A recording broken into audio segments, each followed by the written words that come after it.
Hello comic book fans, this is your host Travis Collins, aka Duck Punch, and so I haven't been here very much this week. Some problems at my comics shop that I normally go to have prevented me from putting out my reviews, but they're coming tomorrow, because I'm pretty much giving up hope on the one title that I cannot find. But I do have our preview show today, and there are 22 books on the docket for next week, August 25th, so we're going to have to go really fast today. From DC Comics, first up, Action Comics number 892. Lex Luthor is still looking for the source of the power of the Black Lantern rings that he was able to use during Blackest Night. This is continuing that quest. Still interesting. Paul Cornell's writing, always good stuff. Batman number 702 by, God help me, Grant Morrison. If I wasn't a completist, I wouldn't be picking this up.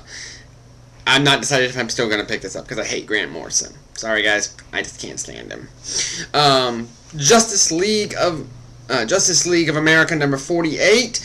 The last part of the JSA-JLA crossover involving the Star Heart. The end of JSA this week, which I'll be reviewing tomorrow, was really, really good. And leaves a lot of things open. Can't wait to see what happens in the finale. Justice League Generation Lost number 8.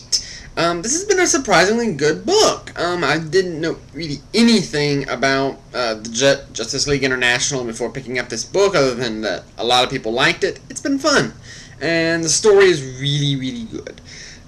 Definitely highly recommend this title to anyone who kind of likes some of the B-string Justice League characters. Wonder Woman number 602 for our last DC pull. J. Michael Straczynski is writing. This is the second full issue of his reboot. Gonna have to really still kind of hesitant about seeing where this is all going, but I have high expectations because I really like Wonder Woman, and Straczynski tends to get a lot of attention. Up next, from Image, Guarding the Globe number 1. Now this is a spin-off of Invincible. This is taking place while the character Invincible is off in space fighting the Viltrumite War. I'm giving this a shot. Kirkman is usually pretty good. Speaking of Invincible number 74. Again, my biggest problem with this book has always been that it's better as one when you go back and read everything, but not reading it when it comes out, it's very hard to stay patient and wait for that, for the big reveals. So the Viltrumite War has been fun. I'm just kind of waiting to see the payoff. From Marvel, a lot of books from Marvel this week. Amazing Spider-Man presents American Son number 4 of 4. This is the conclusion to this little mini-series that's centered on Harry Osborn, his half-brother Gabriel Stacy, and their father Norman Osborn, who's currently in prison after the events of Siege. Definitely a good read. Been a lot of fun. Amazing Spider-Man number 638. Another installment of One Moment in Time. Ugh. Again, I said it last time, I read this book because I hate myself right now, but again, I know I'm going to miss something important, and yeah, so there you go. Astonishing X-Men number 35. Good God, I never thought this would come out, but it's Warren Ellis writing X-Men. Come on, I kind of have to, on sheer principle. Great book, just a horrific horrific shipping schedule. The last part of it, hopefully it's on top of a lot of loose ends. If you haven't been reading this, there's the back issues are out in spades. Avengers number 4. Whatever.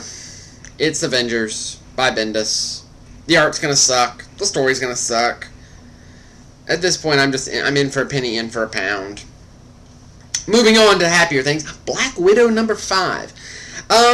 If you liked that show Alias, or if you like James Bond or the movie Taken, you're gonna love this book. This is a spot. You don't really have to know a whole lot about Marvel continuity, Marvel storyline to enjoy Black Widow. It's spy stories. That's really all it is. And that's all you need to know. It's a great title. A lot of fun. speaking of Black Widow, her sidekick, or rather she's his sidekick, Captain America comes back in 609, and damn, after the end of last issue, I can't wait for this one. This is actually probably like near the top of my list of things I'm looking forward to. The conclusion of the fight with Baron Zemo, who is one that whose father took off Captain America's arm back at the end of World War II. Man, this is going to be fun. I cannot wait for this ending, especially after the way the last issue ended. This is going to be good. Next up, Fantastic Four, number 582. The time travel story involving Nathan Richards is still going on. Hickman writes a solid story, but as usual, with Hickman stories, you kind of have to wait till the whole thing's done to go back and go, oh, that's what he was doing. So, again, I'm enjoying it. Just wanted to see how it happens.